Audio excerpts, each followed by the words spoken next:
সঙ্গে পুরস্কার। আমাদের কথা অনুযায়ী কাজ, আমরা প্রশ্ন কুইজ রেখেছি এবং সুন্দরভাবে উত্তর দিয়েছে মুক্তরাম মন্ডল, আমাদের সম্মানীয় পাড়ার ব্যক্তি মুক্তরাম মন্ডল, তার প্রশ্ন সঠিক উত্তর দিয়েছে। চিন্তা হয়ে গেছে তো? হ্যাঁ, সিধে করে হাঁড়ি সিধে না করে দাও। সোজা হয় না,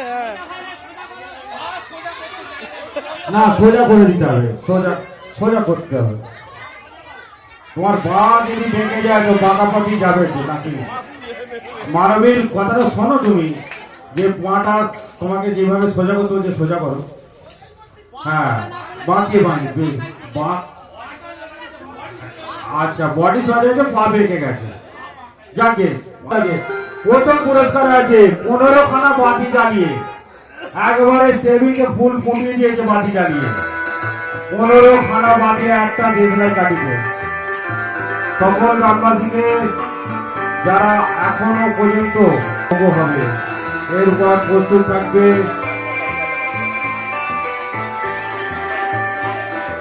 পূর্ণিমা মন্ডল। পূর্ণিমা মন্ডল প্রস্তুত থাকবে। পূর্ণিমা মন্ডল প্রস্তুত থাকবে হাঁড়ি ভাঙার জন্য।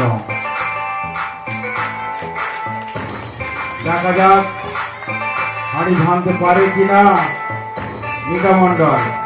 আউট হয়ে গেছে, যা আউট হয়ে গেল। ঠিক আছে, চেষ্টা করেছিল। এরপর আপনি রবিন ঘোড়ই, রবিন ঘোড়ই আছে দিবাকর পাল। রবিন ঘোড়ের আগে আছে দিবাকর পাল। দিবাকর পাল আছে রবিন ঘোড়ের আগে। ঠিক আছে, এরপরে দিবাকর পাল প্রস্তুত থাকবে। ঠিক আছে, দেখা যাক। হাঁড়ি তো ভেঙে দিয়েছে, মাটির হাঁড়ি। এবার সিলভার হাঁড়ি সে পেয়েও যাবে। আবার ভাঙলে আবার পাবে, কোনো ব্যাপার নেই। হাঁড়ির আমাদের অভাব নেই। মাটির হাঁড়ি ভাঙলে সিলভারের বড় হাঁড়ি। দেখা যাক রবিন ঘোড়ই হাঁড়ি ভাঙতে পারে কিনা। ঠিক আছে, ঠিক আছে।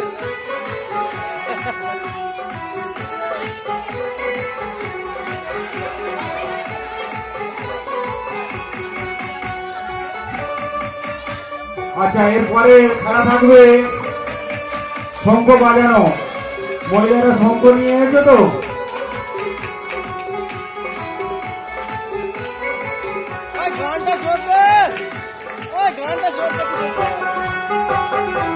দেখা যাক রবিন ঘোড়ই হাঁড়ি ভাঙতে পারে কিনা। একটু রবিন ঘোড়ের জন্য খরচ নেই, দেখা যাক ভাঙতে পারে কিনা।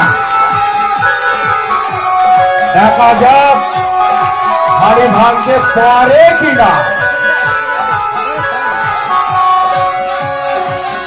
কেউ কিছু বাইরে কমেন্ট করবে না, করতালি দাও, করতালি উৎসাহিত করে যে প্রতিযোগিতা করছে রবিন ঘোড়ই উৎসাহিত করো করতালির মাধ্যমে। দেখা যাক তার পঞ্চমস্থলে পঞ্চ হাঁড়িটা ভাঙতে পারে কিনা। আর চিরিংটি সাইডে মেরে দিল লাঠিটা।